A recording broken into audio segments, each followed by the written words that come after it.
Welcome to day 10 of our 30-day savings challenge.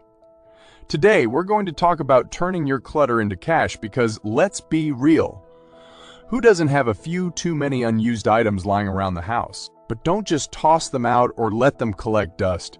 We're going to show you how to sell them and make some extra money in the process. Number 1, choosing what to sell. The age-old question, what to sell, what to keep. We know it can be tough to part with some of your belongings, but trust us, the payoff is worth it. In this chapter, we'll help you identify which items are worth selling and which ones are better off staying put. First and foremost, it's important to consider the demand for your items.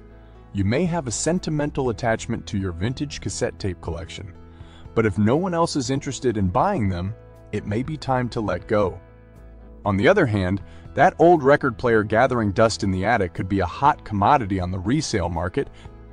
When deciding what to sell, think about the items that you no longer use or need. Are there clothes in your closet that you haven't worn in years? Books you've already read? Kitchen gadgets that are collecting dust? These are all great candidates for selling.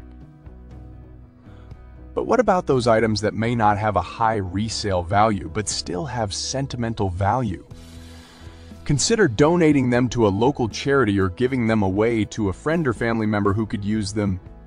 When it comes to choosing where to sell your items, there are plenty of options to consider. Online platforms like eBay or Craigslist can be great for reaching a wider audience, while local options like garage sales or consignment shops can be a more convenient option for selling in bulk. Ultimately, the key to choosing what to sell is to be realistic about what items have value and what items are just taking up space. With the right mindset and some careful consideration, you'll be well on your way to turning your clutter into cash. Number 2, setting the right price. So, you've decided what to sell, great. But now comes the tricky part, setting the right price. Too high, and your items may sit unsold for weeks or even months. Too low, and you could be missing out on potential profit. When setting the right price, it's important to do your research. Check out similar items on resale websites or in secondhand stores to get a sense of what the going rate is. You can also use pricing guides or online tools to help you determine a fair price based on factors like condition, rarity, and demand. But pricing isn't just about following a formula. It's also about knowing your audience. Are you selling to collectors or casual shoppers? Are your items in high demand or more niche? These factors can all influence the price you set. Another important consideration is the condition of your items. If they're in excellent shape with minimal wear and tear, you may be able to price them higher than items that show signs of use. On the other hand, if an item needs some repairs or cleaning, you may need to lower the price accordingly. When in doubt, it's always better to err on the side of caution and price your items slightly lower than you think they're worth.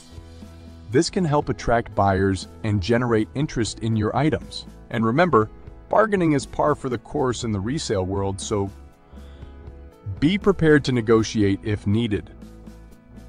At the end of the day, setting the right price is about finding a balance between what your items are worth and what buyers are willing to pay.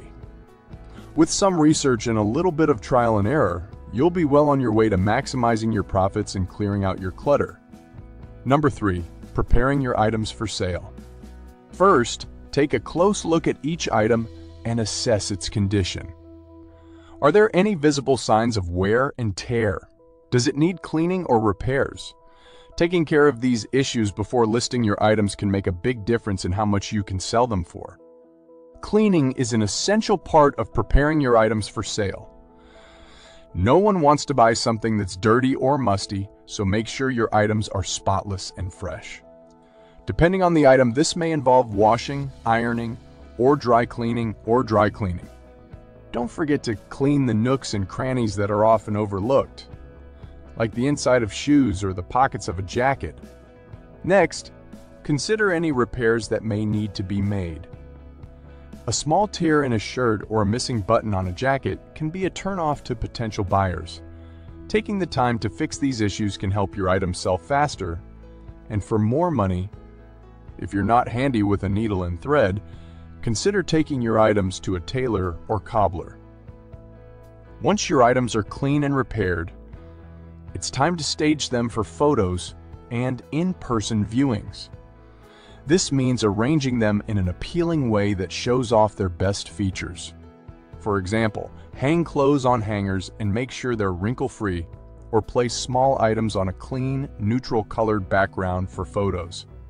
Finally, make sure to accurately describe your items in your listing. Be honest about any flaws or wear and tear, and provide plenty of details about size, materials, and brand. This will help potential buyers make an informed decision and reduce the chances of returns or negative feedback. Number 4. Where to sell your items. Online marketplaces like eBay, Amazon, and Etsy are popular choices for selling secondhand goods. These platforms offer a wide audience of potential buyers and easy-to-use interfaces for creating listings. Plus, you can set your own prices and have control over the selling process. However, they do take a commission fee, so make sure to factor that into your pricing strategy. Social media platforms like Facebook Marketplace and Instagram are also great options for selling items. These platforms allow you to list items for free and target potential buyers in your local area. Plus, you can easily communicate with buyers through messaging and arrange for pickup or delivery. If you prefer to sell your items in person, consider hosting a garage sale or taking them to a consignment shop. Garage sales can be a fun way to get rid of multiple items at once, and you can attract passersby with signs and balloons. Consignment shops take a percentage of the sale price, but they offer the convenience of a one-stop shop for selling multiple items at once. Finally, don't forget about specialty selling sites like Poshmark for clothing and accessories or Declutter for electronics and media. These platforms offer targeted audiences and streamlined selling processes, but they may have stricter guidelines for what can be sold. Number 5. Handling the selling process. Here are some tips for making the selling process as smooth and stress-free as possible. Respond promptly to inquiries.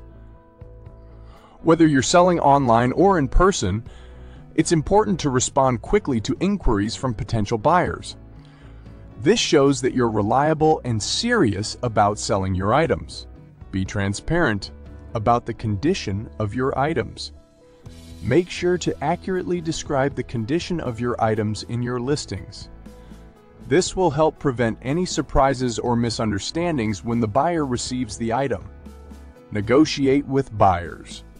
Don't be afraid to negotiate with buyers on the price of your items.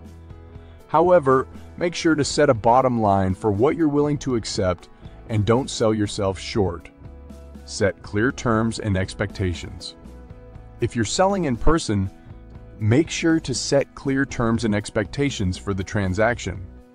Will you accept cash only, or can they pay with a card? Will you deliver the item, or will they need to pick it up? Make sure to communicate these details clearly to avoid any confusion. Follow through on your promises. If you've promised to deliver an item by a certain date or time, make sure to follow through on that promise. This will help build trust with the buyer and encourage them to leave positive feedback. Leave feedback for the buyer. Once the transaction is complete, leave feedback for the buyer. This will help build your reputation as a seller and encourage future buyers to purchase from you.